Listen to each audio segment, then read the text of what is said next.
This video is brought to you by Law Excellence IAS Academy.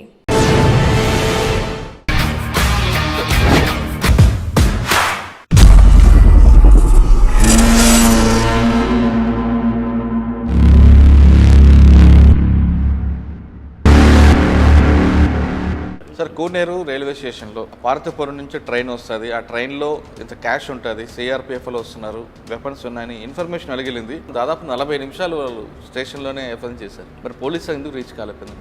Information అనేది Maoist పార్టీకి అత్యంత బలాన్ని ఇచ్చేది ఏంటంటే మాస్ ఆర్గనైజేషన్స్, ఫ్రంటల్ ఆర్గనైజేషన్ వచ్చి వాళ్ళు ట్రైన్ ఆపడం, యాక్షన్ చేయడం అనేది జరిగింది. ఆ రోజు క్యాష్ ఎంత పోయింది ఉంటుంది? అది ఇప్పుడు దానికి రిటాలియేషన్ కూడా చేసినట్టున్నారు కదా మీరు. దాంట్లో ఒక పెద్ద దొంగతనం జరిగింది. హిందీ న్యూస్ పేపర్ చూసేసరికి దానికి ఒక గ్రీజ్ లాగా అది అంటుకొని ఉంది. వచ్చాక అది వాళ్ళ దగ్గర అమౌంట్ కొనుక్కోవడం అలా చేస్తారన్నమాట. సాంబశివరావు గారు కమిషనర్గా వచ్చిన తర్వాత టాస్క్ ఫోర్స్ మీరు వచ్చారు. వస్తేనే ఒక ఎన్కౌంటర్ అయింది ఇక్కడ, బ్యాంక్ ఆఫీసర్స్. అసలు కేసు ఏం జరిగింది? కొత్త ఉన్న పోలీస్ స్టేషన్లోని అది భీమిలి ఏరియా తీసుకెళ్ళి, అంటే లోన్ అమౌంట్ కడతామని చెప్తే ఈయన కారు వేసుకొని ఒక్కడే వాళ్ళతో పాటు వెళ్ళాడు. వెళ్ళిన తర్వాత ఎర్రమట్టి దెబ్బల ఏరియాకి వెళ్ళిన తర్వాత సెల్ఫ్ డిఫెన్స్లో భాగంగా మేము ఫైర్ చేస్తాం. సార్, మీ ఇంటెలిజెన్స్ టైంలోనే రామ్గూడ ఎన్కౌంటర్, ఆ ఇన్ఫర్మేషన్ ఎలాగొచ్చిందండి? విజయనగరంలో నేను ఉన్నప్పుడు పాతి లక్న మేడం అప్పుడు ఎస్పీ గారు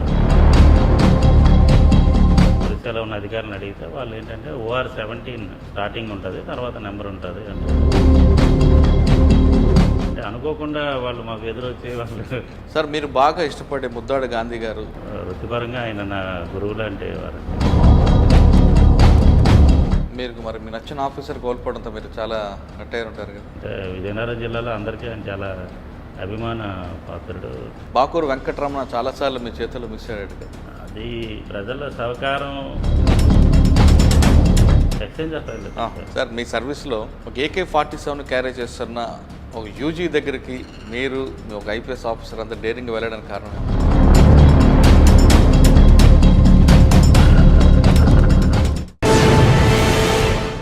వెల్కమ్ టు క్రైమ్ డైరీస్. ఈ వారం మన గెస్ట్ పోలీస్ డిపార్ట్మెంట్లోకి ఎస్ఐగా వచ్చి DCP వరకు ఎదిగిన 96 బ్యాచ్ పోలీస్ ఆఫీసర్. పేరు K. ఆనందరెడ్డి గారు, DCP విశాఖపట్నం కమిషనరేట్. ఆనందరెడ్డి గారు డిపార్ట్మెంట్లో వచ్చేసరికి AOB ప్రాంతంలో మూవ్మెంట్ చాలా పీక్ స్టేజ్లో ఉంది. అప్పట్లో ట్రెడిషనల్ క్రైమ్, దాని తర్వాత వైట్ కాలర్ అఫెన్స్ చూశారు. ప్రస్తుతం సైబర్ క్రైమ్ నడుస్తుంది. లా అండ్ ఆర్డర్ ఇష్యూ వచ్చేసరికి కూడా ప్రజల్లో అప్పుడు పోలీస్ అంటే గౌరవంతో, భయంతో కూడా గౌరవం, ఏదో రకంగా పోలీస్ కనపడగానే జనం కొంచెం కంట్రోల్ అయ్యేవారు. అటువంటి సిచ్యువేషన్ చూసిన ఆనందరెడ్డి గారు ప్రస్తుతం జనం మాలో మార్పు వచ్చింది, ప్రజలకి పోలీసుల దగ్గర అవ్వాలంటే ఏం చేయాలి, లేదా ప్రజలే పోలీసుల దగ్గరికి వెళ్ళాలంటే ఏం చేయాలి, ప్రజలకి పోలీసు మధ్యన గ్యాప్ అనేది పెరిగిందా తగ్గిందా అనే విషయాల్ని నేను అడుగుతాం. అన్నిటికంటే ఇంపార్టెంట్, AOBలో ఎక్కువ కాలం పనిచేసినప్పుడు ఆయన ఒంటరిగా కొంతమంది నక్సల్స్ కూడా కలిశారు. ఆ విషయాలు ఆయన అడిగి తెలుసుకున్నాం. ఆనందరెడ్డి గారు నమస్తే. ఆనందరెడ్డి గారు, ఈ 96 బ్యాచ్ డిపార్ట్మెంట్ వచ్చేసరికి అప్పుడు మూమెంట్ చాలా డిఫరెంట్గా కనిపిస్తుంటుంది. మీరు పనిచేసిన AOB ప్రాంతంలో కూడా చాలా పీక్ స్టేజ్లో ఉండేది. అసలు ముందు మీ స్పాట్కి వెళ్ళడానికి ఒక ప్రాబ్లం అయితే, మీ ఏరియా మీద డామినేషన్ చేసుకోవడం కూడా కొంచెం ప్రాబ్లమ్స్ ఉంటాయి. అటువంటి సిచ్యువేషన్ ఏ విధంగా మీరు హడిల్స్ అన్నీ బ్రేక్ చేసుకొచ్చారు? కమ్యూనిటీ పోలీసింగ్ ఏ విధంగా చేశారు? తర్వాత లా అండ్ ఆర్డర్ ఇష్యూలో మీరు వచ్చినప్పటికీ ట్రెడిషనల్ క్రైమ్ కనబడడం, ఇప్పుడు జనాల్లో మార్పు రావడం, ఈ సోషల్ మీడియా లాంటివి రావడం, దానివల్ల మీకు వస్తున్న ఇబ్బందులు ఏ విధంగా ఉన్నాయి? ఈ ప్రశ్నకు సమాధానం చెప్పే ముందు ఆనందరెడ్డి గారి కుటుంబ నేపథ్యం, ఆనందరెడ్డి గారు పోలీసు యూనిఫామ్ ఎందుకు వేసుకున్నారు చెప్పండి. ముందుగా ప్రేక్షకులు అందరికీ నమస్కారం అండి. యూనిఫామ్ అంటే ఈరోజు నేను DCP 2గా పోస్టింగ్ రావడం వల్ల 2 రోజుల క్రితం నేను ఛార్జ్ తీసుకున్నాను. ఇంకా చాలా రోజులు ఇంటెలిజెన్స్ సర్వీస్ తర్వాత ఫస్ట్ టైం యూనిఫామ్ అనేది వేయడం జరిగింది. నేను 1996 బ్యాచ్ సబ్ ఇన్స్పెక్టర్గా జాయిన్ అయ్యాను. మేము జాయిన్ అయినప్పుడు పరిస్థితుల్లోని ఈ మావోయిస్ట్ ఉద్యమం చాలా. ఫస్ట్ పోస్టింగ్ ఎక్కడండి? ఫస్ట్ పోస్టింగ్ నాది ఎల్విన్పేట. నేను గ్రే హ్యాండ్స్ ట్రైనింగ్ అయిన తర్వాత నాకు విజయనగరం జిల్లా ఎల్విన్పేటలో నాకు పోస్టింగ్ ఇచ్చారు. అప్పట్లో మనకి AOB డివిజన్ 2000లోనే ఫామ్ చేశారు. 1998లో నేను ఎల్విన్పేటలో జాయిన్ అయ్యాను. AOB ఫామ్ చేయకముందు 2000లోని ఈ ఏపీ స్టేట్ కమిటీలోని భాగంగానే మన ఈ ఆంధ్ర ఒడిశా బార్డర్ అంతా కూడా పనిచేస్తుంది. అదే అప్పుడు people's war party, people's war party, అప్పుడు నాగావళి దళం ఒకటి ఉండేది. నాగావళి దళం. అప్పుడులో రాయగడ, మీకు చాలా ఐడియా, రాయగడ సబ్ డివిజన్ అని ఉండేది, అందులో నాగావళి దళం ఉండేది. అదేవిధంగా విజయనగరం జిల్లాలో కొండబారెడ్డి దళం, ఇలాగా 8 దళాలు అప్పుడు అక్కడతో ఆపరేట్ చేస్తుండేవి. సార్ మీరు పనిచేసిన అంటే లక్ష్మీ నరసింపేట, ఎల్ఎన్పేట, ఎల్విన్పేట, తర్వాత కురుపాం, ఆ ప్రాంతం అంతా కూడా డిఫరెంట్ కనిపిస్తుంది. ఒకవైపు ఒడిశా, ఒకవైపు ఆంధ్ర. అక్కడ ఎఫెన్స్ చేసి ఇక్కడ రావడం లేదు, ఇక్కడ ఎఫెన్స్ చేసి అక్కడ షెల్టర్ తీసుకోవడం, మధ్యలో నాగావళి, ఆ ట్రైబల్స్తో వాళ్ళు మమ్మకం అయిపోవడం, సీతంపేట లాంటి ఏరియాలో. మీకు అక్కడున్న ఛాలెంజ్ ఏ విధంగా ఉంటుంది ఫస్ట్ పోస్టింగ్లో, మీ అచీవ్మెంట్ ఏ విధంగా ఉందని? 1998లో నేను జాయిన్ అయ్యేసరికి, అంటే ఈ మావోయిస్టులు ఎప్పుడు కూడా మన 2 రాష్ట్రాల మధ్య జ్యూరిడిక్షన్ బార్డర్స్నే వాళ్ళు జ్యూరిడిక్షన్గా తీసుకుంటారు. వాళ్ళ తాలూకా ఉద్యమానికి అవసరమైనది ముఖ్యంగా వాళ్ళకి కావాల్సింది షెల్టర్. ఫస్ట్ థింగ్ షెల్టర్ అంటే దానికి దట్టమైన అడవులు కంపల్సరీగా ఉండాలి. అది మన ఏఓబి ప్రాంతంలో దట్టమైన అడవులు ఎలాగా ఉంటాయి. అది కాకుండా వాళ్ళకి టఫ్ టెరైన్ ఉంటే వాళ్ళకి హైడౌట్స్కి దానికి చాలా ఈజీగా ఉంటుంది అనమాట. అంటే మన ఏఓబి యావరేజ్ 1000 మీటర్స్ హైట్ ఉన్న హిల్లాక్స్తో కూడిన దట్టమైన అరణ్యం ఉన్న ప్రాంతం కాబట్టి మావోయిస్టుల ఉద్యమానికి అది టెరైన్ పరంగా అది చాలా అనుకూలమైన ఏరియా అన్నమాట. అందుకనే వాళ్ళు దాన్ని ఎంచుకున్నారు. రెండోది ఏంటంటే ఏఓబి అనేది ఏపీ స్టేట్ కమిటీకి, తర్వాత ఛత్తీస్గఢ్ ఏదైతే మావోయిస్టు ప్రాంతానికి కోర్ ఏరియా ఏదైతే ఉందో ఆ ఏరియాకి కనెక్టింగ్ ఏరియా అన్నమాట ఇది. అంటే త్రూ ఏఓబి వాళ్ళు ఏపీ స్టేట్ కమిటీ నుంచి ఛత్తీస్గఢ్లోకి వెళ్ళొచ్చు. కాబట్టి ఈ రెండింటికి కనెక్టింగ్ పార్ట్ ఒకటి వాళ్ళు చేయాలని 95 నుంచి కూడా వాళ్ళు ఏఓబి ఏరియాలోని ఒక స్పెషల్ జోనల్ కమిటీ ఫామ్ చేయాలని, దాన్ని డీకేజెడ్సీ స్థాయికి తీసుకెళ్లాలనే ఒక ప్రణాళికతోటి వాళ్ళు ముందుకి వెళ్ళడం అనేది జరిగింది. దానికి 98 నుంచి కూడా వాళ్ళు చాలా ప్రిపరేటరీ వర్క్ చేస్తుండేవారు. అందులో భాగంగానే 98లోని ఒడిశా రాయగఢలోని వాళ్ళ ఉద్యమం చాలా బలంగా ఉండేది. బీడీ ఆకులు అక్కడ ఎక్కువగా పండుతాయి, అలాగే పొగాకు రైతులు గిట్టుబాటు ధరలు, ఇలాగంటే ఎక్కడైతే ఏమైనా ఇష్యూస్ ఉంటాయో రాయగఢ జిల్లాలో ముఖ్యంగా ఏంటంటే నాన్ ట్రైబల్స్ ఎక్కువగా ల్యాండ్ లార్డ్స్గా ఉంటారు, ట్రైబల్స్ వర్కర్స్గా అక్కడ ఉంటారు. సేమ్ అదే గుమ్లక్ష్మీపురంలో కూడా అదే, ఈవెన్ దో అది 1 of 70 కింద వచ్చినా సరే ఏజెన్సీ ఏరియా కింద, బట్ కొంతమంది నాన్ ట్రైబల్స్ కంట్రోల్లో large part of the lands ఉండడం, ఈ గిరిజనులు అందులో పనిచేయడం, దానివల్ల ఇష్యూస్ ఎప్పుడైతే ఉన్నాయో అక్కడ మావోయిస్టులు ఆటోమేటిక్గా ఇష్యూని తీసుకొని బలపడడం అనేది జరుగుతుంది. దాంట్లో భాగంగా వాళ్ళు అక్కడ ముమ్మరం వాళ్ళ బలపరదం అనే పరిస్థితుల్లోని రాయగఢలో కొప్పర్డంగ్ అనే ఒక ఏరియాలోనే వాళ్ళు ఒక ప్లేనం అనేది ఒకటి ఏరియా అండి రాయగఢ దగ్గర కొప్పడంగ్ అనే ఏరియాలో ఓకే ప్లాన్ చేసుకున్నారు. దాని మీద ఆంధ్ర ఒడిశా పోలీసు జాయింట్ ఆపరేషన్స్లో భాగంగా దాంట్లోని మనం కంబైన్డ్ ఆపరేషన్ చేసాం. దాంట్లో వాళ్ళ తాలూకా ఏదైతే ప్లీనరీ ఉందో దాన్ని భగ్నం చేయగలిగాం. అప్పటితో వాళ్ళకి ఒక బ్రేక్ అనేది ఏఓబిలో వాళ్ళ ఇనీషియల్ ప్రయత్నాలకి ఒక బ్రేక్ అనేది పడింది. అందులోనే గాంధీ గారు, మీరు వినే ఉంటారు, ఎవరండి? గాంధీ గారు, ముద్దాడ గాంధీ అని సాలూరులో అదే ఆయన ఏరియాలోనే బార్డర్లోని రాయగఢలోనే అది జరిగిందన్నమాట. ఆయన అప్పుడు కొమరాళ్ళలో పనిచేస్తుండేవారు. మాకందరికీ ఒక రకంగా ఆయన గురువు అన్నమాట. అయితే ఆ ఎన్కౌంటర్ తర్వాత వాళ్ళు కొద్దిగా మళ్ళీ సర్దుకోవడానికి కొంత టైం పట్టడం, తర్వాత వాళ్ళు అక్టోబర్ 24, 2000లో ఏఓబి అనేది ఫామ్ చేశారు. ఎందుకంటే వాళ్ళకు ఉన్న స్ట్రాటజికల్ ఇంపార్టెన్స్ ఆ ఏరియాలోని వాళ్ళు బలపడాలి కంపల్సరీగా. అక్కడ వాళ్ళు బలపడితేనే స్టేట్ కమిటీకి, తర్వాత డీకేహెచ్ఎఫ్సికి ఒక కారిడార్ నిర్మించగలుగుతారు అన్నమాట. దాంట్లో భాగంగా వాళ్ళు అక్కడ ఏఓబి హెచ్ఎఫ్సి అనేది ఫామ్ చేశారు అక్టోబర్ 24, 2000లోనే. అక్కడి నుంచి వాళ్ళు ఇంకా దళాలు ఫామ్ చేయడం, సైమల్టేనియస్గా ఎప్పుడైతే మావోయిస్ట్ స్ట్రాటజీ అనేది ఉంటుందో మేము కౌంటర్ స్ట్రాటజీ అనేది కూడా మేము ప్లాన్ చేస్తాం. అందులో భాగంగా మేము కూడా ముందుకెళ్ళాం. మాకు ట్రైనింగ్లో కూడా ఇంకా అంటే ఎక్కువ ప్రయారిటీ అప్పట్లో మాకు ల్యాండ్ ఆర్డర్ కంటే ఏజెన్సీ ఏరియాలో వర్క్, తర్వాత యాంటీ ఎక్స్ట్రీమిస్ట్ వర్కే ఎక్కువ ప్రయారిటీ బేస్గా ఉంటుంది. సరే, ఎల్ఎన్పేట తర్వాత ఎక్కడికి వచ్చారు? ఎల్విన్పేటలో నేను 3 years పనిచేశానండి. అప్పుడు అక్కడ మీకు ఎన్ని ఉంటాయండి ఎక్స్చేంజ్ ఆఫ్ ఫైర్లు? అది చెప్పలేమంటారా?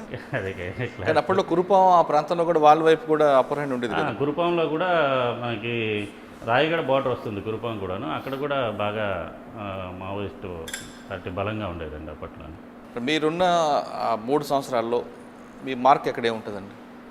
అంటే కేవలం అక్కడ 90% ఎస్టిమేషన్ వరకే ఉంటుంది, ఇంకా 10%లో పబ్లిక్ సంబంధం. అంటే ఎక్స్ట్రీమిస్ట్ వర్క్ అంటే మీరు అదే ఇందాక అన్నారు కదా, ఎక్స్చేంజ్ ఆఫ్ ఫైర్స్ ఎన్ని పాల్గొన్నారనేది. ఎక్స్చేంజ్ ఆఫ్ ఫైర్స్ అనేది అది ఒక పార్ట్. ఎక్స్చేంజ్ ఆఫ్ ఫైర్స్ అనేది పోలీస్ డిపార్ట్మెంట్ తాలూకా అది ఎప్పుడూ ప్రయారిటీ కాదండి.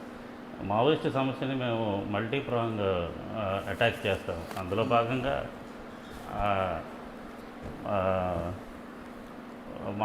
మావోయిస్ట్ అనేది నేనైతే సోషియో ఎకనామిక్ ఇష్యూగా భావిస్తాను. అంటే లాండ్ ఆర్డర్ ఇష్యూగా చూడదండి. లాండ్ ఆర్డర్ ఇష్యూ కాదు, సోషియో మల్టీ ఫ్యాక్టర్స్ ఉన్నాయి దాంట్లోని. ఆ సమస్య వచ్చిందంటే ముందుగా నాకు తెలిసి ఏదైనా వెనకబడిన ప్రాంతం కానీ, అలాగే ఆర్థికంగా వెనకబడి ఎక్కడైతే గిరిజనులు కానీ కొంతమంది అణిచివేతకు గురవుతున్నారో అటువంటి ప్రాంతాల్లో తొందరగా మావోయిజం అనేది ఇదవుతుంది. అదేవిధంగా ఎక్కడైతే అడ్మినిస్ట్రేషన్ రీచ్ కావడం అనేది కొంత గ్యాప్ వస్తుందో అక్కడ కూడా ఉద్యమం తొందరగా బలపడుతుందని నా ఉద్దేశం. నేను జాయిన్ అయినప్పుడు ఎల్లుంపేటలోని యాక్చువల్గా అక్కడ జాతాపులు అనే ఒక ట్రైబల్స్, అంటే మొత్తం అంతా గిరిజనులు ఉండే ప్రాంతం అది. అక్కడ జాతాపులు, సవర్లు అని ట్రైబల్స్లో 2 గ్రూప్స్ ఉంటాయి.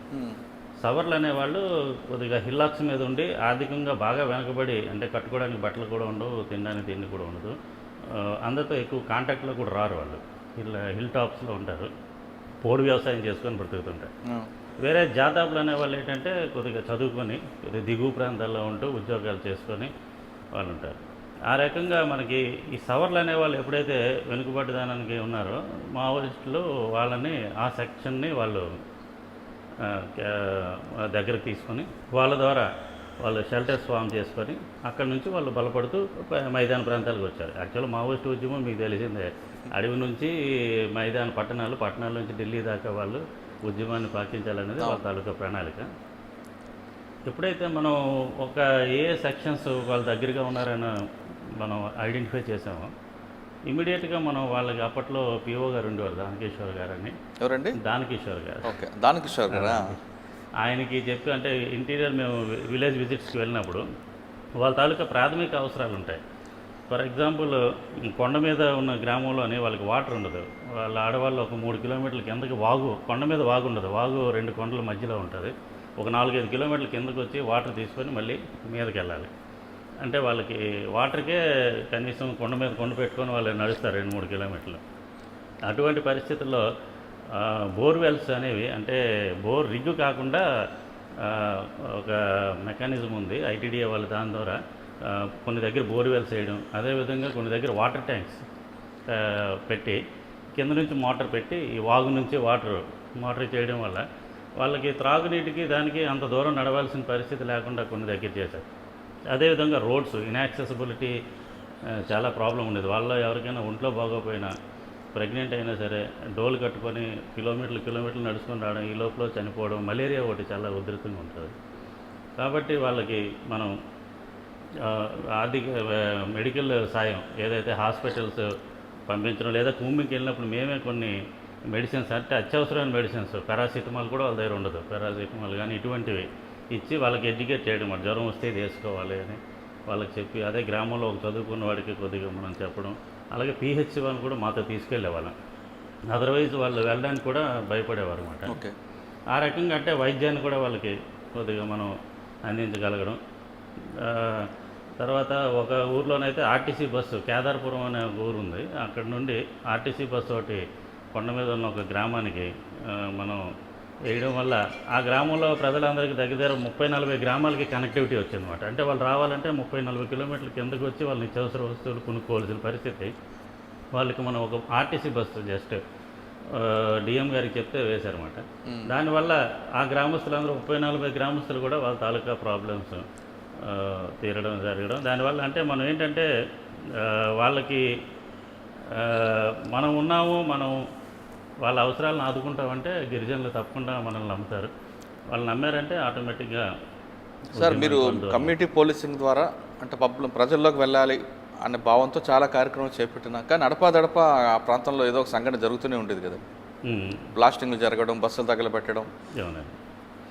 అంటే అది బ్లాస్టింగ్స్ అది అనేది ఏంటంటే ఎప్పుడైతే మనం ప్రజలకి దగ్గరగా అవుతూ మావోయిస్ట్ ఉద్యమాన్ని మనం దెబ్బతీసే ప్రయత్నం చేస్తుంటారు. మావోయిస్టులు ఆటోమేటిక్గా వాళ్ళ ఉనికిని చాటుకోవడానికి వాళ్ళు ఏదో ఒక యాక్షన్స్ చేస్తారు. యాక్షన్స్ చేసేలా భాగంగానే వాళ్ళు పూణేరు అనే రైల్వే స్టేషన్ దగ్గర 5-6 సార్లు వాళ్ళు బ్లాస్ట్ చేశారు. ఒకసారి రైల్వే స్టేషన్ రైలు నాపి గార్డుల దగ్గర తుపాకులు కూడా పట్టుకెళ్ళిపోయారు. నేను పార్థిపురంలో పనిచేసేవాడిని. దాని స్టెప్స్ ఏంటంటే ఎల్విన్పేట ఎక్కడికి వచ్చారు? ఎల్విన్పేట తర్వాత నేను పార్థిపురం టౌన్లో పనిచేశాను. పార్థిపురం అప్పుడే కూనేరు ఇష్యూ అయింది. అప్పుడే కూనేరు సార్, కూనేరు రైల్వే స్టేషన్లో పార్థిపురం నుంచి ట్రైన్ వస్తుంది. ఆ ట్రైన్లో ఇంత క్యాష్ ఉంటుంది, సిఆర్పిఎఫ్లో వస్తున్నారు, వెపన్స్ ఉన్నాయని ఇన్ఫర్మేషన్ అలిగిలింది. కూనేరు రైల్వే స్టేషన్లో ఆ చుట్టుపక్కల నుంచి రావడం దాదాపు 40 నిమిషాలు వాళ్ళు స్టేషన్లోనే ఎఫ్ఎన్ చేశారు.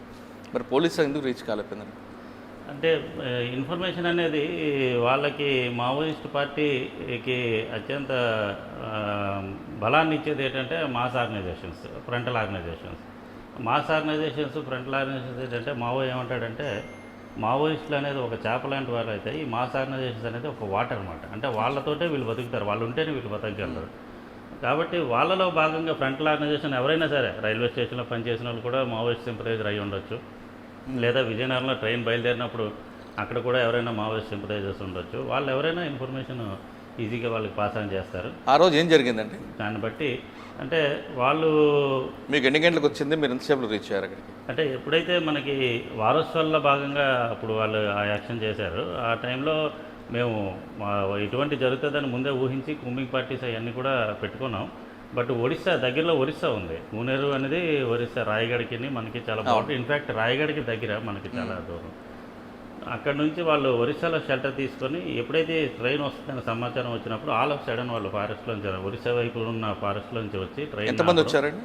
ట్రైన్ సుమారు 30-40 మంది వచ్చి వాళ్ళు ట్రైన్ ఆపడం, యాక్షన్ చేయడం అనేది జరిగింది. అంటే వాళ్ళ యాక్షన్స్ అన్నీ కూడా ఏంటంటే ఒకటి మిలీషియాలో వాళ్ళ తాలూకా కాన్ఫిడెన్స్ పెంపొందించుకోవడానికి, 2 పోలీస్ మొరల్ దెబ్బతీయడానికి వాళ్ళు యాక్షన్స్ చేస్తారు. ఆ రోజు క్యాష్ ఎంత పోయింది ఉంటుంది? అది ఇప్పుడు క్యాష్, వెపన్స్ కూడా తీసుకెళ్ళాలి. దానికి రిటాలియేషన్ కూడా చేసినట్టున్నారు కదా మీరు? రిటాలియేషన్ అని అందండి, మేము మా ఆపరేషన్స్లో భాగంగా మేము చేస్తాం, ఇన్వెస్టిగేషన్లో భాగంగానే మేము చేస్తాం. అంతకుముందు కూడా పార్వతీపురం పోలీస్ స్టేషన్ బ్లాస్ట్ జరిగింది కదా? అవునండి, పాత పోలీస్ స్టేషన్. అప్పుడు మీరు ఎక్కడున్నారు?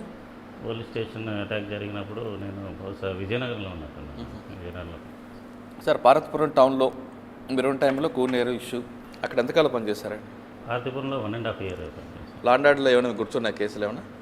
పార్వతీపురంలో అంటే అక్కడ ఎక్కువ 90% ఇవే అనుకుంటా కదా? ఎక్కువ మావోయిస్ట్ పీపుల్స్ వారు. పార్వతీపురం తర్వాత అండి? పార్వతీపురం తర్వాత విజయనగరం 1 టౌన్కి వచ్చాను నేను. అచ్చా, విజయనగరం అక్కడ ఎంతకాలం పనిచేస్తారు? విజయనగరం 1 టౌన్లో ఒక 2 years పనిచేస్తాను సార్. అక్కడ ఏమైనా గుర్తున్నాయి మంచి కేసులు? విజయనగరం 1 టౌన్లో నేను పనిచేసినప్పుడు అంటే అది మావోయిస్ట్ రిలేటెడ్ కాదు, పాండు జ్యువెలరీస్ అని ఒక జ్యువెలరీ ఉంది మన గంట స్తంభం దగ్గర జ్యువెలరీస్ ఉంది. అది దాంట్లోనే ఒక పెద్ద దొంగతనం జరిగింది.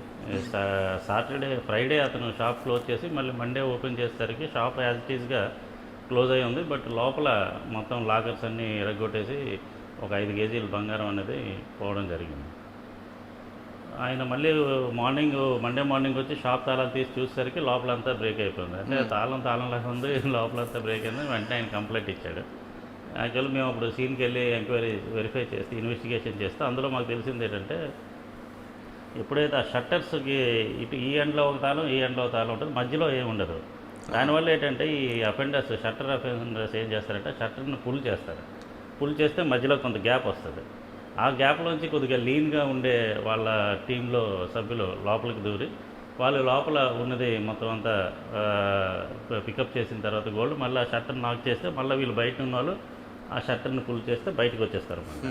అంటే ఇది సెంట్రల్ లాక్లో చుట్టూ మధ్యలో తాళం లేకపోతే ఇటువంటి ఆ ఎంఓలోని వాళ్ళు చేశారని మాకు అర్థమైంది. వెంటనే సీన్ ఆఫ్ అఫెన్స్ మొత్తం అబ్జర్వ్ చేసినప్పుడు సీన్ ఆఫ్ అఫెన్స్లో మాకు ఒక హిందీ న్యూస్ పేపర్ ఒకటి బాగా నలిగిపోయి ర్యాప్ అయిపోయిన హిందీ న్యూస్ పేపర్ ఒకటి దొరికింది. మ్మ్. అదేవిధంగా ఒక పిల్లో కవర్ ఒకటి సీన్లో దొరికింది. హిందీ న్యూస్ పేపర్ చూసేసరికి దానికి ఒక గ్రీజ్ లాగా అది అంటుకొని ఉంది. ఝాన్సీ లోకల్ ఎడిషన్ అనమాట అది. Madhya Pradesh Jhansi. UP, UP. Uttar Pradesh Jhansi local edition. అది చూసేసరికి మాకు అర్థమైంది ఏంటంటే ఎవరైతే ఎఫ్ఎస్ చేశారో somehow they are connected to UP అని అర్థమైంది. ఈ గ్రీజ్ దేనికి ఉందంటే వాళ్ళు జాకీస్ తీసుకొస్తారు. వన్స్ షట్టర్ ఫోర్స్గా పుల్ చేసిన తర్వాత ఈ జాకీస్ పెట్టి షట్టర్ని లేపుతారు. సపోర్ట్కి లేపి ఉంచుతారు అనమాట. అంటే సో దట్ కింద నుంచి వెళ్ళడానికి ఆ జాకీస్ వాళ్ళు అందులో తీసుకొని వచ్చారనమాట. తర్వాత పిల్లో కవర్ మాకు దొరికింది. ఆ కార్నర్లోని హోటల్ తాలూకా నేమ్ ఉంటుంది కదా, చూసేసరికి ఆ హోటల్ దగ్గరలో ఉన్న ఒక హోటల్. అంటే వీళ్ళు యూపీ నుంచి వచ్చారు, దగ్గరలో ఉన్న హోటల్లో ఎక్కడో దిగారని వెంటనే మీకు ఆల్రెడీ ఒక మా ఇన్వెస్టిగేషన్ ఇంకా అక్కడ నుంచి రూట్ దొరికింది. ఇంకా చుట్టుపక్కల ఉన్న హోటల్స్, ఆ ఎంబ్లమ్ ఉన్న హోటల్స్ ఏమున్నాయి అనేది వెరిఫై చేసాం. ఒక హోటల్లోని వాళ్ళు దిగారు. న్యాచురల్గా అఫెన్స్ జరిగిన వెంటనే ఎవరు ఖాళీ చేశారని చూస్తే మాకు ఆటోమేటిక్గా ఒక 5 పర్సన్స్ నాన్ లోకల్స్ దిగారు. ముందు రోజు ఆదివారం రాత్రి ఖాళీ చేసి వెళ్ళారనేది మనకి హోటల్ వాళ్ళు చెప్పారు. అందులో మేనేజర్ ఎవరైతే వాళ్ళని ఐడెంటిఫై చేస్తాడో అందులో ఒక అతను, ఆ గ్యాంగ్లో ఒక అతనికి ఒక చిన్న కన్ను, అంటే కొద్దిగా కన్ను చిన్నగా ఉంటుందని కూడా మనకి ఈ క్లూస్ తోటి మేము ఝాన్సీ టీం బయలుదేరాము. అక్కడ ఝాన్సీ అంటే యూపీ వెళ్ళాం. యూపీ నుంచి కాన్పూర్లోని ఈ కట్బిన్ సాహి అనే ఒక ఏరియాలోని ఇటువంటి అఫెన్స్, ఈ ఎంఓ చేసే అఫెండర్స్ ఎక్కువ ఉంటారు అన్నమాట. ఆ కట్బిన్ సాహి అనే ఏరియాలో దగ్గర నేను 1.5 months ఝాన్సీలోనే ఉన్నాను అన్నమాట. టీం పెట్టుకొని ఉండి ఇంకా వీళ్ళ గురించి, అంటే అక్కడ ఎక్కువ అందరూ ఇదే అఫెన్సెస్ ఉంటారు. అక్కడ ఆర్గనైజ్డ్ క్రైమ్ ఉంటుంది. అక్కడ ఏంటంటే కొంతమంది వీళ్ళకి శాలరీస్ ఇచ్చి, ఆ రోజుల్లో నెలకి 1 lakh అలా శాలరీస్ ఇచ్చి వాళ్ళని దేశంలో అన్ని ప్రాంతాలకి పంపించి దొంగతనాలు చేయించి వచ్చాక అది వాళ్ళ దగ్గర అమౌంట్ కొనుక్కోవడం అలా చేస్తారన్నమాట. అటువంటి మొత్తం అందరూ అక్కడ అటువంటి అఫెండర్సే ఉన్నారు. బట్ ఎవరనేది మనకు తెలియదు. ఓన్లీ డిస్క్రిప్షన్ బట్టే కానీ అదర్వైజ్ మనకు తెలియదు. 1 month అక్కడ నేను ఉన్నాను. ఉన్న తర్వాత అక్కడ మనం వచ్చినట్టు కూడా వాళ్ళకి ఇన్ఫర్మేషన్ కూడా చాలా ఈజీగా తెలిసిపోద్ది. మనకి ఎలాగైతే సోర్స్లు ఉంటారో వాళ్ళకి కూడా సోర్సెస్ ఉంటారు. అందులో ఆర్గనైజ్డ్ క్రైమ్ కాబట్టి ఇంకా నెట్వర్క్ వాళ్ళు కూడా అబ్స్కాండ్ అవ్వడం ఇలా జరుగుతుంటే నాకు కాన్పూర్ పోలీస్ స్టేషన్స్లోనే ఇంకా నేను కూడా అక్కడ సోర్స్ని పెట్టుకోకపోతే పని అవుతాను. అక్కడ ఒక హోంగార్డ్ ద్వారా అక్కడ ఉన్న ఒక గ్రామ పెద్దని నేను, ఆ కట్బిన్ సాహి ఏరియాలో డిఫీటెడ్ గ్రామ పెద్ద మాట అతను, ఇప్పుడు పదవిలో లేడు, ఇంతకుముందు అక్కడ పదవిలో ఉండేవాడు. అతను నేను పట్టుకొని అతని ద్వారా నేను ఏ బ్యాచ్ అయితే విజయనగరం వచ్చి ఉంటుంది అనేది కనుక్కొని మా దగ్గర ఉన్న క్లూస్ పెట్టి అతను ఇంచుమించు వీళ్ళు చేసి ఉంటారు సార్ అనే ఆధారాలు ఇచ్చాడు. దాని మీద మేము అక్కడ లోకల్ పోలీసుల సాయంతో ఒక 2 అఫెండర్స్ని పట్టుకొని గోల్డ్ అంతా కూడా రికవర్ చేయగలిగాం. తర్వాత నేను విజయనగరం నుంచి ట్రాన్స్ఫర్ అయ్యి వచ్చిన తర్వాత కూడా మా టీమ్స్ ఆ సోర్స్ ఇచ్చిన ఇన్ఫర్మేషన్ మీద వెళ్ళి రికవరీ చేయడం, మొత్తానికి మ్యాక్సిమం రికవరీ చేయడం, అఫెండర్స్ అందరినీ పట్టుకోవడం అన్నది జరిగింది. సరే, ఎలా మీరు ఫస్ట్ పోస్టింగ్ ఎస్పీ ఎవరండి ఇప్పుడు విజయనగరంలో? మాదిరెడ్డి ప్రతాప్ గారండి. ఓకే. ఇక్కడ మీరు 1 town చేస్తున్నప్పుడు కూడా ఆయన ఉన్నారా? విజయనగరం 1 town చేసినప్పుడు నేను సౌమ్య మిశ్రా గారి దగ్గర పనిచేశాను, అలాగే స్వాతి లక్రా గారి దగ్గర. ఓకే. తర్వాత ఎక్కడికి వచ్చారంటే 1 town తర్వాత? 1 town తర్వాత నేను విశాఖపట్నం సిటీకి ట్రాన్స్ఫర్ అయ్యాను 2004లోనే. విశాఖపట్నం సిటీలో నేను ప్రసాదరావు గారు అప్పుడు కమిషనర్గా ఉండేవారు. ఒక 3 నెలలు కంట్రోల్ రూమ్లో ఉన్న తర్వాత నాకు 3 town పోలీస్ స్టేషన్ ఇచ్చారు. అది మరి ఎప్పుడు బందోబస్తు ఉంటుంది కదా? 2005 నుంచి 2007 వరకు, 2008 వరకు నేను 3 town. గుర్తున్నాయండి కేసులు? 3 townలో ఎక్కువ అంతా law and order oriented police station. అది ప్రోటోకాల్ కూడా చాలా ఎక్కువ ప్రోటోకాల్ చాలా ఎక్కువ ఉంటుంది. ఇంకా మంచి మంచి కేసెస్ చేసాం. ఈ స్టేట్ బ్యాంక్ ఫ్రాడ్ కేసులు కొన్ని ఉన్నాయి, అవి కూడా పట్టుకున్నా. అంటే బ్యాంక్ లోన్స్ ఫ్రాడ్, ఒక చార్టెడ్ అకౌంటెంట్ ఒక ఆయన శ్రీనివాస్ అని ఆయన స్టేట్ బ్యాంక్ 2 crores 3 crores 4-5 బ్రాంచుల్లో చీట్ చేసి లోన్స్ తీసుకొని ఫేక్ డాక్యుమెంట్స్ తోటి అటువంటి కేసు ఒకటి, చాలా ఇంపార్టెంట్ కేసులు చాలా చేసింది. తర్వాత 3 town తర్వాత 3 town తర్వాత నేను టాస్క్ ఫోర్స్ చేశానండి. 2008 నుండి 2010 వరకు టాస్క్ ఫోర్స్. ఎవరండి అప్పుడు సిపి గారు? సాంబశివరావు గారు సిపి. ఇప్పుడు వచ్చారండి. సాంబశివరావు గారు కమిషనర్గా వచ్చిన తర్వాత టాస్క్ ఫోర్స్ మీరు వచ్చారు. వస్తేనే ఒక ఎన్కౌంటర్ అయింది ఇక్కడ, బ్యాంక్ ఆఫీసర్స్. అవును. అసలు ఆ కేసు ఏం జరిగిందండి? అంటే యాక్చువల్గా అది ఎన్కౌంటర్ కాదు, ఫోర్త్ టౌన్ పోలీస్ స్టేషన్లోని ఒక మర్డర్ కేసులోని ఇద్దరు ముద్దాయిల్ని పట్టుకున్నారు. ఒక బ్యాంకు మేనేజర్ని ఇద్దరు మర్డర్ చేశారు. అది భీమిలి ఏరియా తీసుకెళ్ళి, అంటే లోన్ అమౌంట్ కడతామని చెప్తే ఈయన కారు వేసుకొని ఒక్కడే వాళ్ళతో పాటు వెళ్ళాడు. వెళ్ళిన తర్వాత ఎర్రమట్టి దెబ్బల ఏరియాకి వెళ్ళిన తర్వాత ఆయన్ని వీళ్ళిద్దరూ కూడా అమౌంట్ పే చేయాలి. ఆయనకి డబ్బులు ఇస్తామని రమ్మని చెప్పి కారులో తీసుకెళ్ళి అక్కడ స్ట్రాంగులేట్ చేసి ఆయన చంపేసిన తర్వాత పెట్రోల్ పోసి ఆయన బాడీని కారులోనే పెట్టి బర్న్ చేయడం జరిగింది. దాని మీద వాళ్ళు రిలేటివ్స్ ఇచ్చిన కంప్లైంట్ మీద కేసు రిజిస్టర్ చేయడం, తర్వాత వీళ్ళు వాళ్ళని పట్టుకొని అరెస్ట్ చేయడం. ఇంట్రాగేషన్ చేసిన టైంలోని ఇన్వెస్టిగేషన్ టీంకి సహకరించడానికని సాంబశివరావు గారు నన్ను కూడా అసిస్ట్ చేయమని చెప్పారు. దాంట్లో భాగంగా నేను కూడా ఐఓతో పాటు వెళ్ళాం. అంటే మామూలుగా మా ఇన్వెస్టిగేషన్లో ఏంటంటే సీన్ ఆఫ్ అఫెన్స్ రీకన్స్ట్రక్షన్ చేయాలి, ఐఓకి అండర్స్టాండింగ్ గురించి, అంటే వాళ్ళు ఎలా చేశారనేది చెప్పాలన్నమాట. దాంట్లో భాగంగా వాళ్ళని తీసుకుని సీన్ ఆఫ్ అఫెన్స్కి వెళ్ళినప్పుడు వాళ్ళు ఆల్రెడీ కరుడు కట్టిన ముద్దాయిలు కాబట్టి పోలీస్ పార్టీ మీద, అంటే గీతం కాలేజ్ దగ్గర వాళ్ళు ఏదో న్యాచురల్ కాల్కి వెళ్తూ ఉంటే మనం ఆపడం జరిగింది. ఎక్కడ ఆపారండి? గీతం కాలేజ్ దగ్గర. గీతం కాలేజ్, ఓకే.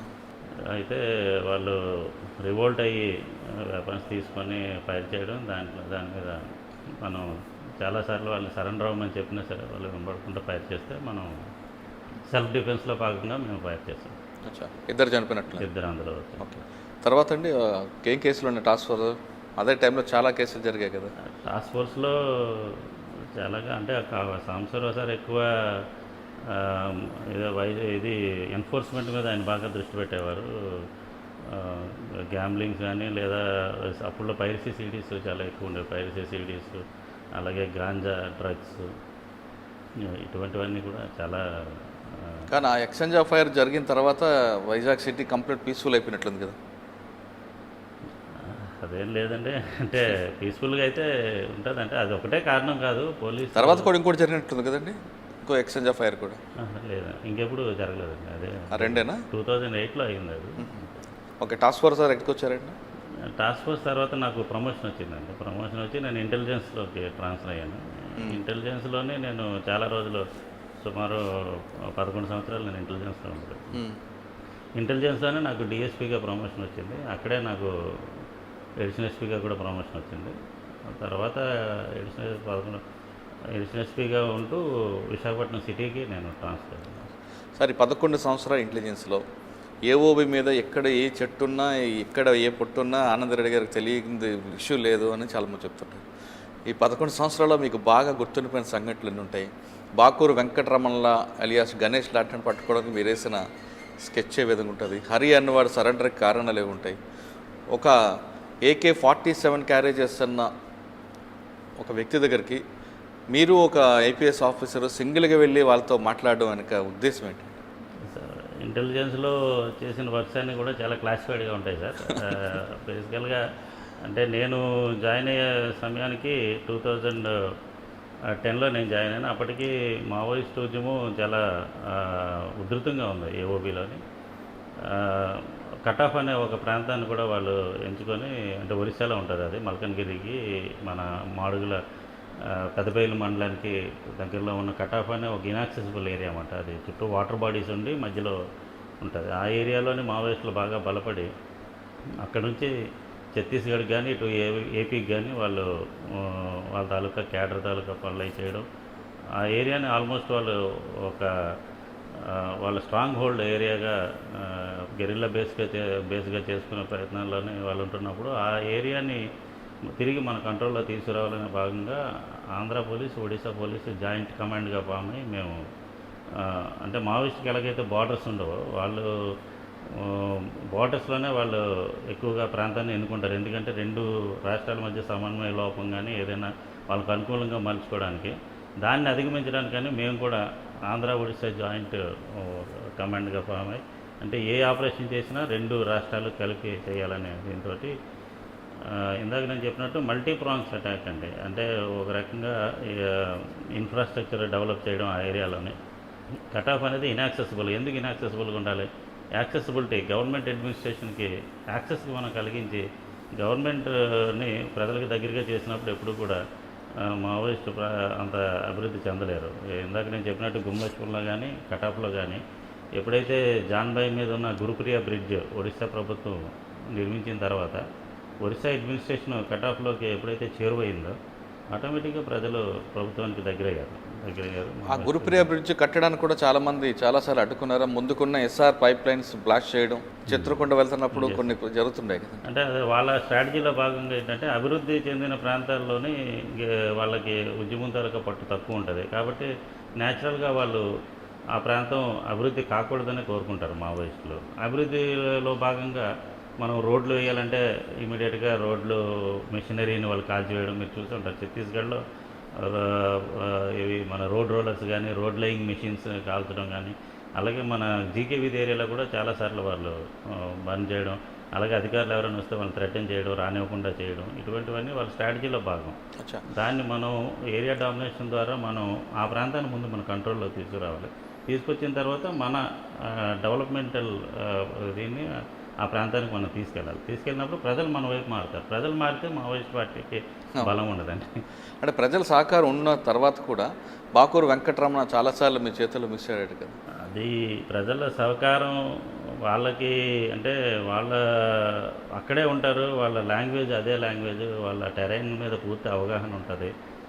కాబట్టి వాళ్ళలో ఒక భాగం అతను ట్రైబల్, అందులో అక్కడ చాలామంది రిలేటివ్స్ కూడా ఉన్నారు. కాబట్టి మనకి 100 సార్లు ఇన్ఫర్మేషన్ వస్తే 2-3 సార్లు సక్సెస్ అవుతుంది. మిగిలిన చాలాసార్లు మనకి మిస్ అయ్యే పరిస్థితి ఉంటుంది. కాబట్టి మరి చివరికి ఎలా దొరికాడండి? ఎక్స్చేంజ్ ఆఫ్ ఫైర్లో కదా. బాకూరు వెంకటరమణ గణేష్ గురించి చెప్తున్నారు. Bakuru Venkataramana alias Ganesh exchange of ఫైర్లో ఆయనతో పాటు చాలామంది ఇప్పుడు పోలీసులు కూడా ఛాలెంజ్ విసిరాడు కదా ఆయన. అవునండి. ఇది అంటే మిలిషియా మొరైల్ బూస్ట్ చేయడానికి వాళ్ళు దాంట్లో భాగంగా వాళ్ళు ప్రకటనలు చేస్తారు. మనం దాన్ని ఎదుర్కొని మనం కూడా దాన్ని. సార్, మీరు చేస్తున్న ఆ పీరియడ్లో వాళ్ళ వైపు నుంచి ఎక్కడైనా జరిగే ఇన్సిడెంట్స్ ఇక్కడ ఏఓబీలో? చాలా చేశారు. ఏఓబీలో మావోయిస్ట్ విధ్వంసం చాలా చేశారు కదా. వాళ్ళు ముఖ్యంగా వాళ్ళు చేసేది ఏంటంటే మా పోలీసు ఇన్ఫార్మెంట్ వ్యవస్థ మీద దెబ్బ కొడదామని వాళ్ళు అందులో భాగంగా వాళ్ళు ఏంటంటే గిరిజనులే మాకు సోర్సెస్ అనుకొని వాళ్ళు అమాయకులైన గిరిజనులు చాలామందిని వాళ్ళు హతమార్చడం అనేది జరిగింది. మీకు మావోయిస్టులు ఇన్ఫార్మెంట్ పేరిట చాలామంది అమాయకులు కూడా నిజంగా చంపేశారు. యాక్చువల్గా మాకు ఇన్ఫార్మెంట్స్ ఎవరు వాళ్ళు కూడా కాదు, గిరిజనులు ఎవరు కూడా, అంటే వాళ్ళ అనుమానం కాకపోయినా సరే అనుమానం మీద వాళ్ళు చాలామందిని ఇన్ఫార్మెంట్స్ అని చంపడం జరిగింది.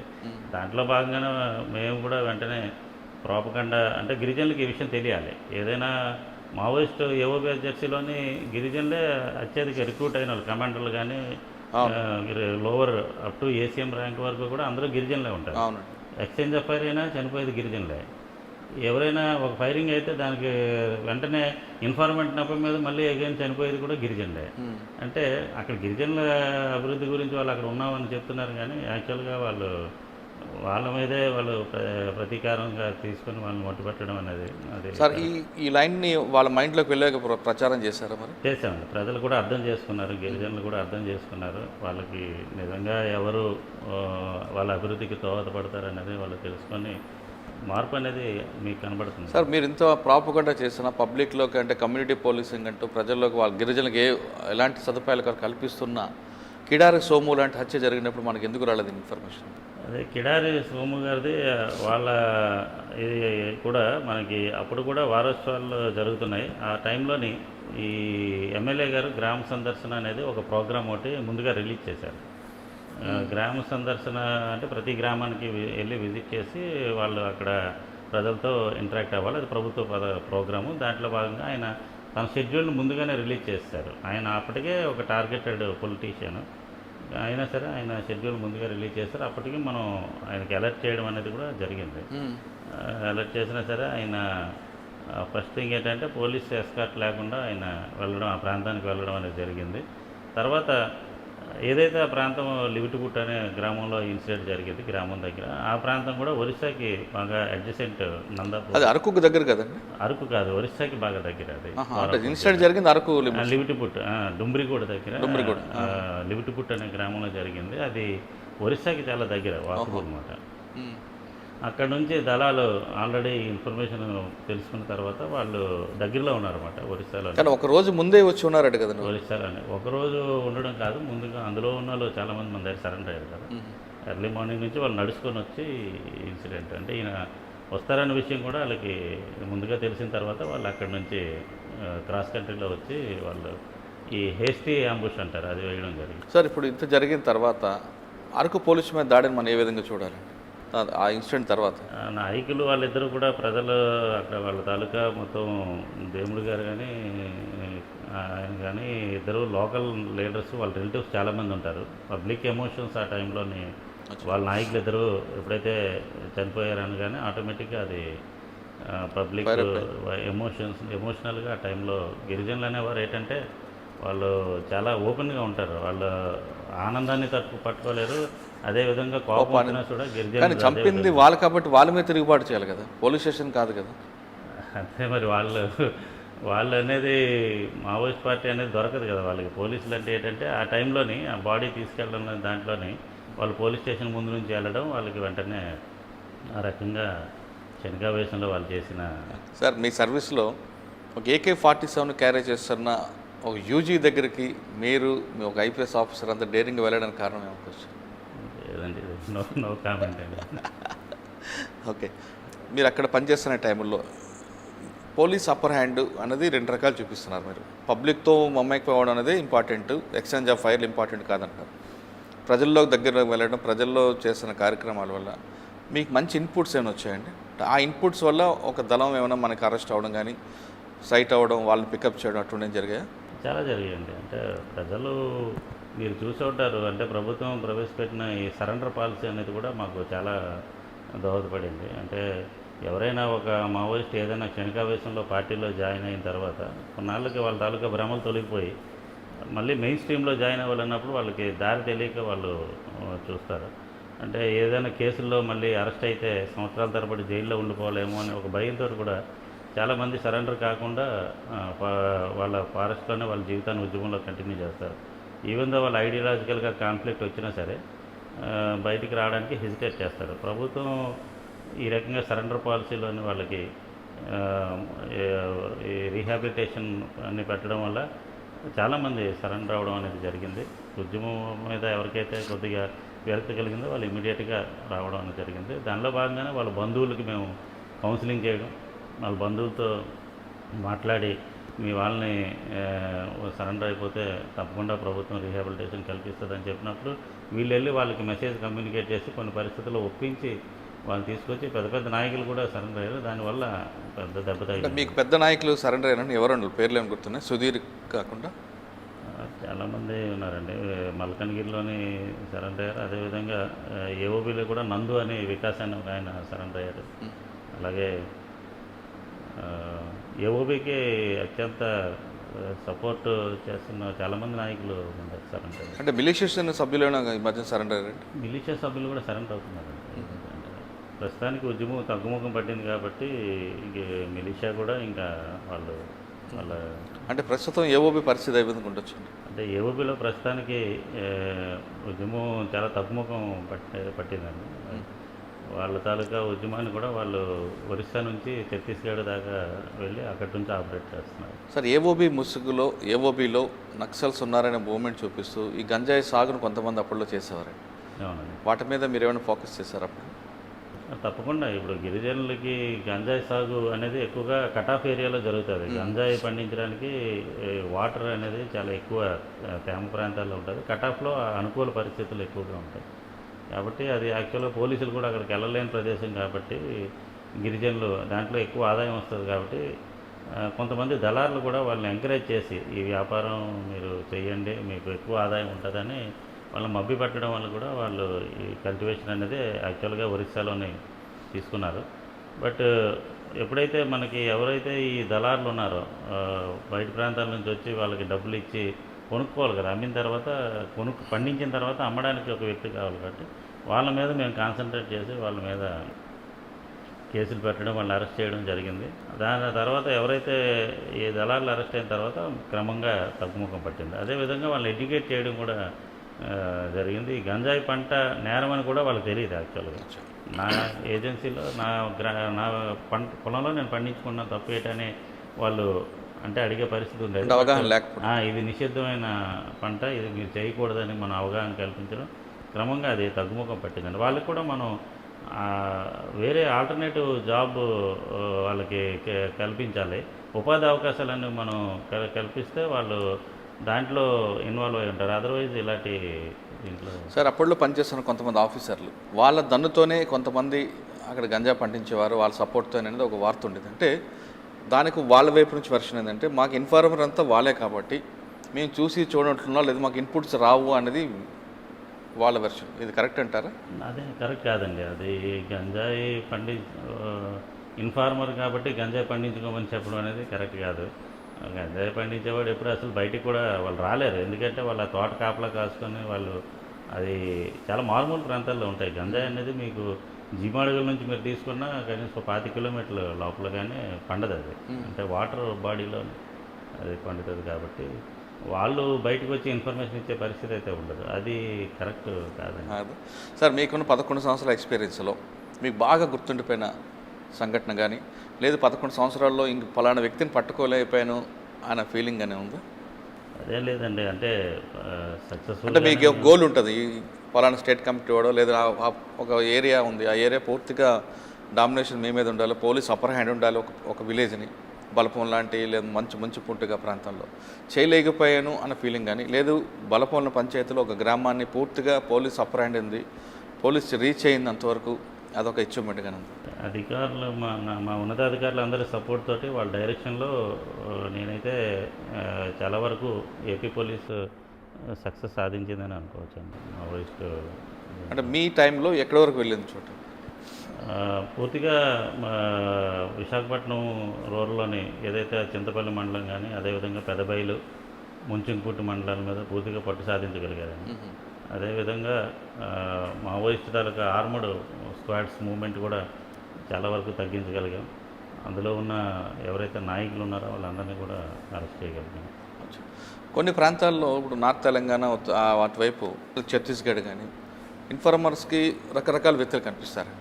ఫారెస్ట్లో ఏం జరుగుతుంది విషయాన్ని ఒక ట్రైబల్సే కాకుండా అక్కడ వెళ్తున్న వాళ్ళు వస్తున్న వాళ్ళు ఏదో రకంగా మూమెంట్ ఇన్ఫర్మేషన్ వస్తుంది.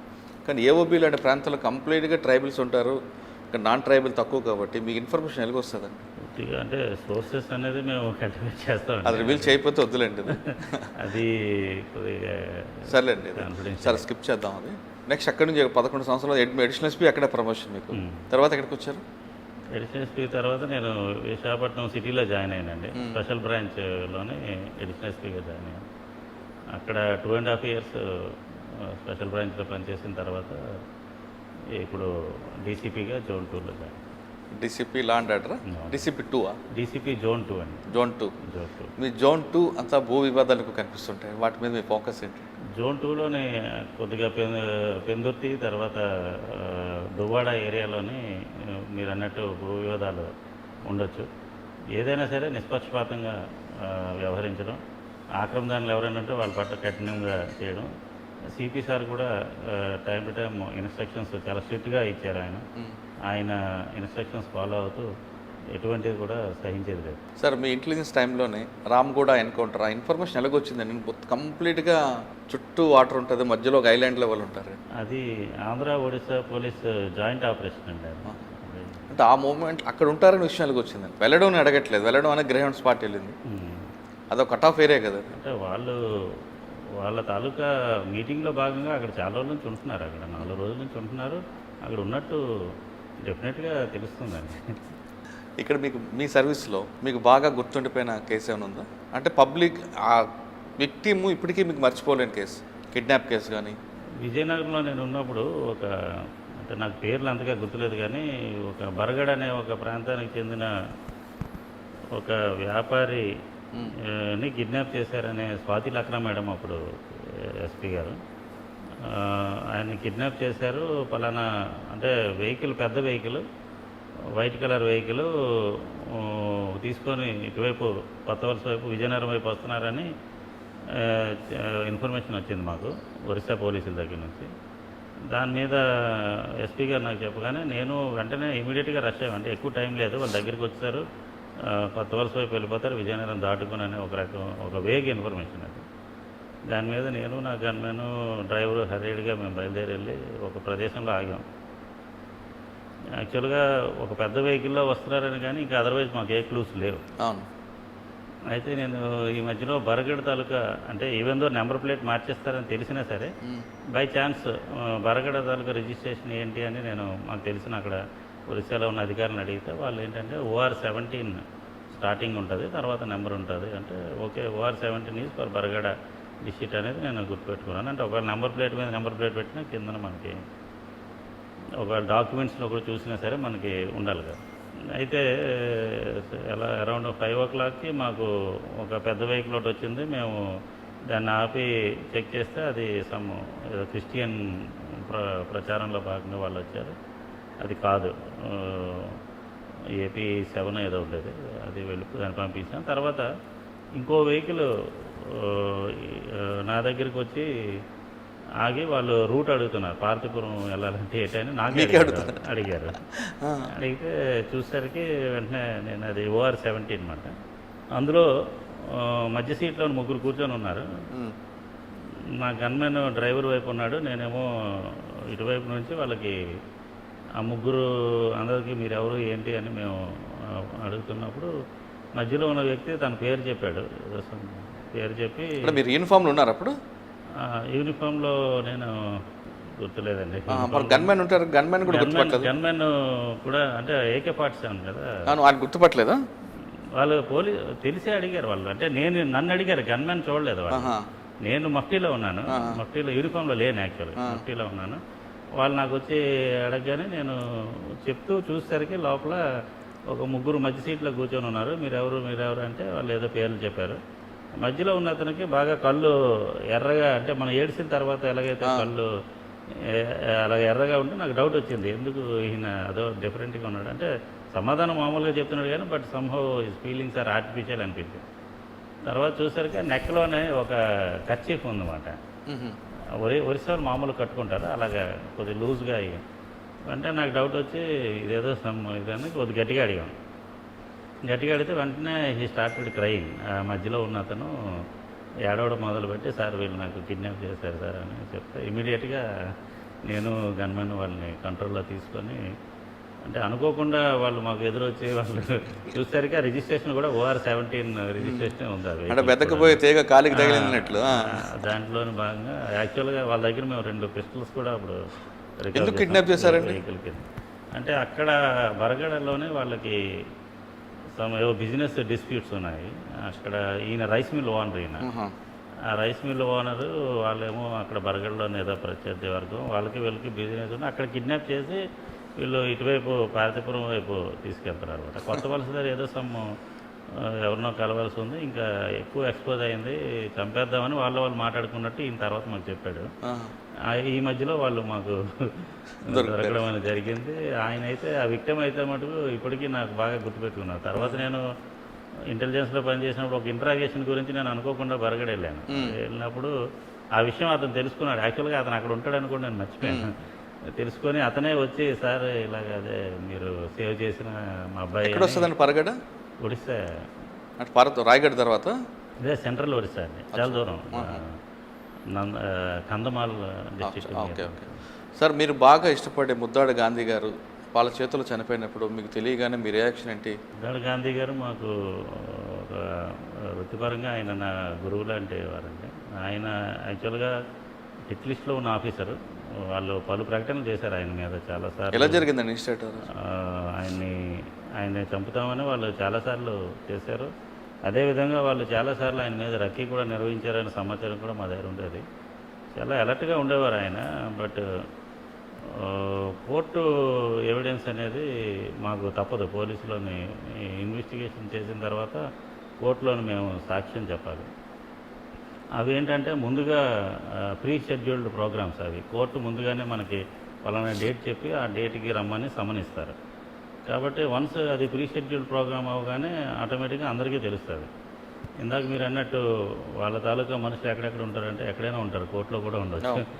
కోర్టులో ఉన్నవాళ్ళు పలానా డేట్ని పలానా కేసులో గాంధీ గారు సాలూరు కోర్టులోని ఎవిడెన్స్ ఇస్తారని చెప్పడం వల్ల ఆ టైంలో అక్కడ ఉన్న యాక్షన్ టీము వాళ్ళు ఆ విషయం తెలిసి మావోయిస్ట్ పార్టీకి వాళ్ళు వెంటనే యాక్షన్ టీం ఫామ్ చేసి సాలూరు కోర్టు దగ్గర వాళ్ళు రక్కీ చేసుకున్నారు. ముందుగా ఆయన ఇంటి నుంచి కోర్టుకి దగ్గర 1.5 కిలోమీటర్ ఉంటుంది, దగ్గరే నడుచుకొని వెళ్ళిపోవచ్చు. ఆయన ఇంటికి ఎంతమంది గన్మెన్స్తో వస్తాడు, ఎస్కార్ట్ ఎక్కడ ఉంటుంది, ఇవన్నీ కూడా ముందుగా చూసుకొని వాళ్ళు ఒక ప్రణాళిక పెట్టుకొని దాని ప్రకారంగా ఆయన చంపడం అనేది జరిగింది. కోర్టు హాల్లోనే ఆయన కూర్చున్నారు సాక్ష్యం చెప్పడానికి. వీళ్ళు వన్స్ కన్ఫర్మ్ అయిన తర్వాత గేట్ దగ్గర వాళ్ళు వెయిట్ చేస్తున్నప్పుడు మళ్ళీ కొద్దిగా ఇంకా వాయిదా టైం పడుతుంది ఆయన ఎవిడెన్స్ అన్నప్పుడు ఈయన బయటికి వెళ్ళడానికని మళ్ళీ వెళ్ళారు. బయటికి వెళ్ళినప్పుడు గేట్ దగ్గర ఉండి వాళ్ళు వెంటనే ఆయన్ని క్లోజ్ రేంజ్లోనే ఆయన్ని షార్ట్ చేయడం జరిగింది. వెంటనే ఆ ఇన్ఫర్మేషన్ తెలిసిన తర్వాత మన పార్టీలు ఎలక్ట్ అయ్యి వెళ్ళారు. కానీ అప్పటికే వాళ్ళ 4 యాక్షన్ టీము, వాళ్ళకి కవరింగ్ పార్టీ ఒక 2 ఉన్నారు. వాళ్ళు ఎటువైపు నుంచి వచ్చారంటే వాళ్ళు సుంకి వైపు నుంచి వచ్చారు. సాలూరుకి సుంకి అని ఒరిస్సా ఉంటుంది, ఆ సుంకి వైపు నుంచి వాళ్ళు పాచిపెంట సుంకి ఆ ఫారెస్ట్ ఏరియా నుంచి వచ్చారు. మీరు మరి మీ నచ్చిన ఆఫీసర్ కోల్పోవడంతో మీరు చాలా గట్టయ్యారు ఉంటారు కదా? చాలా బాధపడ్డామండి. అంటే విజయనగరం జిల్లాలో అందరికీ ఆయన చాలా అభిమాన పాత్రుడు. ఆయన అందరినీ కూడా మేము ఒక ఆదర్శంగా తీసుకొని మేము పనిచేసేవాళ్ళం. ఈరోజు నేను అంటే ఈ ఫీల్డ్లో ఇంత బాగా పనిచేయడానికి కూడా ఆయన కారణం. ఆయన దగ్గరే నేను చాలా నేర్చుకున్నాను. సార్, ఫైనల్గా చెప్పండి, 96 నుంచి ఇప్పుడు చాలా మార్పులు చేర్పులు వస్తున్నాయి. ప్రజల్లోకి పోలీసుకి మధ్యన గ్యాప్ ఉందంటారా, తగ్గిందంటారా, పెరిగిందంటారా? అప్పటికి ఇప్పటికీ ప్రజలకి పోలీసులకి మధ్య చాలా గ్యాప్ అయితే తగ్గిందండి. అంటే అప్పట్లాగే ఇప్పుడు లేదు కదా. మా పోలీస్ వ్యవస్థలో కూడా మా ఉన్నతాధికారులు కూడా చాలా వాళ్ళ నిర్ణయాల్లో భాగంగా ఫ్రెండ్లీ పోలీసింగ్ అనేది ఇప్పుడు మాకున్న అత్యంత ప్రాధాన్యత కలిగిన అంశం. ఫ్రెండ్లీ పోలీసులో భాగంగా పోలీసులు ప్రజలకు చేరువవ్వాలి, భయం లేకుండా మన దగ్గరికి ప్రజలు రావాలనేది ఒక. కానీ ఫ్రెండ్లీ పోలీసింగ్లో ప్రజల దగ్గర వెళ్ళడం, ప్రజలకి పోలీసు మధ్య గ్యాప్ లేకపోవడం కరెక్టే. కానండి ఆ ఫ్రెండ్లీ పోలింగ్ ఒకసారి మిస్ఫైరెంట్లుగా కనిపిస్తుంటుంది కదా? అదే లేదని అంటే ఇప్పుడు కూడా అంటే కొంతమంది ఆఫీసర్లు అది అర్థం చేసుకోలేక ఏమో కానీ కంప్లైంట్కి ఎక్యూజ్డ్కి ఇద్దరికి ఒకేలా ప్రయారిటీ ఇవ్వడం కూడా. ఫ్రెండ్లీ పోలీసింగ్ అనేది మనం బాధితుడి పట్ల కంప్లైంట్ పట్ల మనం ఫ్రెండ్లీగా ఉండాలి, కానీ ఎక్యూజ్డ్ పట్ల కాదండి. అది ఎవరు చెప్పలేదు. అలాగే ఎవరు కొంతమందికి అర్థమైంది ఆ విధంగా. చట్టపరంగా ఎక్యూజ్డ్ పట్ల ఎప్పుడు కూడా కఠినంగానే ప్రవర్తించాలి, వాళ్ళ మీద మనం కఠినంగానే యాక్షన్ తీసుకోవాలి. ఆ మెసేజ్ ఎప్పుడైతే వెళ్ళడం ఫెయిల్ అవుతుందో, పోలీసులు కఠినంగా వ్యవహరించట్లేదు అన్నప్పుడు ఆటోమేటిక్గా అక్కడ కొంత డిస్టర్బెన్స్ అనేది వస్తుంది. ఎక్యూజ్డ్ మీద మటుకు ఎట్టి పరిస్థితుల్లో రాజీ కాకూడదు. అంటే ప్రజలకి పోలీసు మధ్యన సంబంధాలు బాగానే ఉన్నాయంటారు? ప్రస్తుతానికి అయితే ప్రజలకి పోలీసుల మధ్య అంటే ధైర్యంగా కంప్లైంట్ చేయగలుగుతున్నారు ఎవరైనా సరే. పోలీస్ స్టేషన్ కూడా ధైర్యంగా రాగలుగుతున్నారు. సార్, ఇంకో క్వశ్చన్ అండి, డిపార్ట్మెంట్కి రావాలనుకున్న యాస్పిరెంట్స్కి మీరు ఇచ్చే మెసేజ్ ఏంటంటే? ఏపీ పోలీసులో పనిచేయడం అనేది ఒక ప్రెస్టీజియస్ ఆర్గనైజేషన్ అండి ఏపీ పోలీస్ అనేది. ఈవెన్ మన కంట్రీ లెవెల్లో చూసినా సరే మావోయిస్ట్ దీంట్లోనైతే మనకి నోడల్ ఏజెన్సీ ఏపీ పోలీసే రోల్ మోడల్ అన్నమాట కంట్రీకి. అదేవిధంగా మన సాయుధ బలగాలు ఏవైతే ఉన్నాయో అవన్నీ కూడా మిగిలిన సాయుధ బలగాల దేశంలోనే రోల్ మోడల్స్. కాబట్టి మన ట్రైనింగ్ని ఇప్పటికీ కూడా వాళ్ళు మన దగ్గర ట్రైనింగ్ తీసుకుంటుంటారు. అటువంటి ఒక సంస్థలో మనం పనిచేయడం అనేది ఎప్పుడు కూడా గర్వకారణం. దాంట్లో పనిచేయడానికి వచ్చిన ఏ అవకాశాన్ని కూడా యువత అనేవారు అది ఉపయోగించుకొని తర్వాత పోలీస్ వ్యవస్థలో పనిచేయడం అంటే మనం ప్రజలకి చాలా మన పరిధిలో మనం సాయం చేసే అవకాశం అనేది వస్తుంది. దాన్ని సద్వినియోగం చేసుకుంటే తప్పకుండా యువతకైతే నేను ఇచ్చేది ఏంటంటే పిలుపు, తప్పకుండా జాయిన్ అవ్వాలి. పోలీస్ వ్యవస్థలో పనిచేయడం అనేది ఒక అదృష్టంగా భావించాలి ఏపీ పోలీస్ నుంచి. ప్రజలకు సేవ చేయాలంటే ఖచ్చితంగా పోలీస్ డిపార్ట్మెంట్ రండి అంటున్నారు ఆనందరెడ్డి గారు.